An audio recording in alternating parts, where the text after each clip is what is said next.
Hello everyone and welcome back to the Railway Shed. Today we'll be doing the final review of the locomotives I bought at the Whitewebbs Model Railway Show a few weeks ago.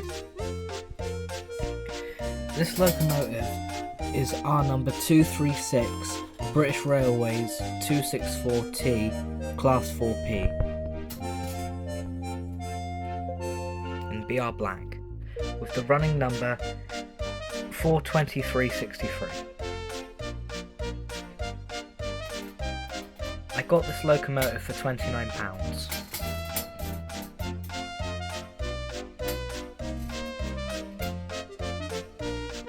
Let's get this engine out the box and take a closer look.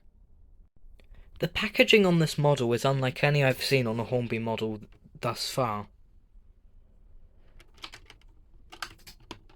which has two flaps that open outwards to pick up the engine and lift it out. The locomotive doesn't come with any of its original instructions or manuals, which is why I suspect the price is rather low. It could also be contributed by the fact that this is an older model.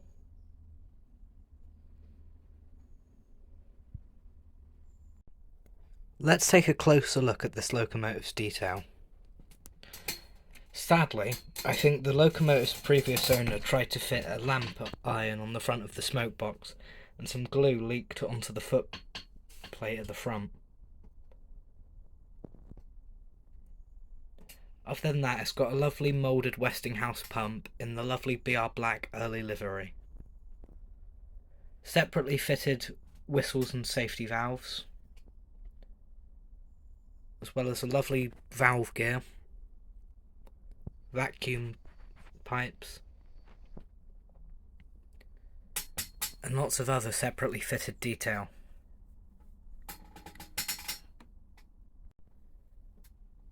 The locomotive has a fireman fitted, however no driver. It also has lovely painted out hand railings.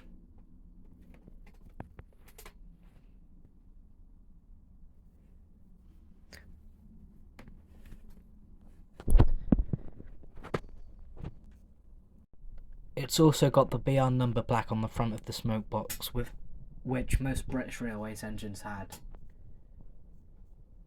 And it's definitely the biggest tank engine I have, measuring in length nearly double the size of the basic 040 Holden shunter. Let's get this spectacular engine down on the track, while I'll give you some history about this engine and its early years. 206 of these locomotives were built between 1935 and 1943 for the London Midland Scottish Railway. They were later taken over by British Railways and gained the 4MT power classification. They have two outside cylinders, but sadly were all scrapped between 1960 and 1967 with the modernisation plan of British Railways. They lived a rather uneventful life, not including an incident one of them had when it collided with a EMU on a viaduct, sending one of the cars of the train over 40 foot down into the river below, which is a rather tragic accident. Let's test the performance of this engine.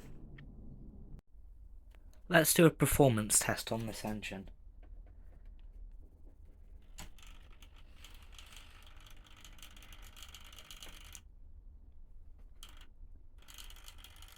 Here is its crawl, which is rather controlled and slow. However, it does tend to cut out on points and level crossings.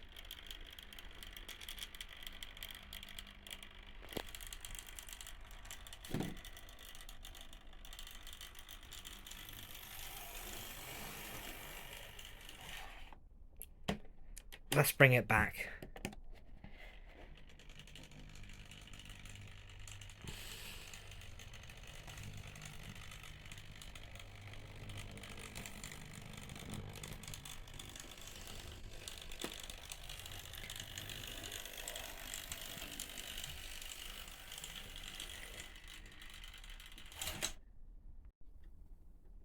Now let's do a speed test, seeing how it runs at 50% speed. Let's just back it up to get it up to speed.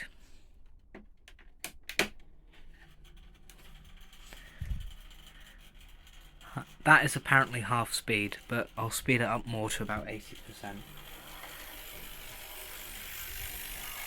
This it manages at quite a realistic speed for hauling trains. I'll bring it back in this direction as well. And there it has stalled. Let's see if we can rescue it.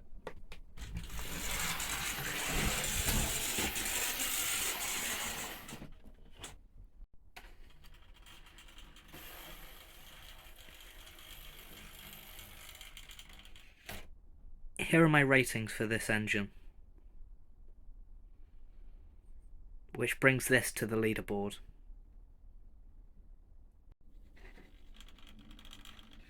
Now let's get this engine hooked up to a lovely rake of coaches and have a lovely running session with it. Thank you for watching. Remember to like and subscribe and comment on your opinions on this engine.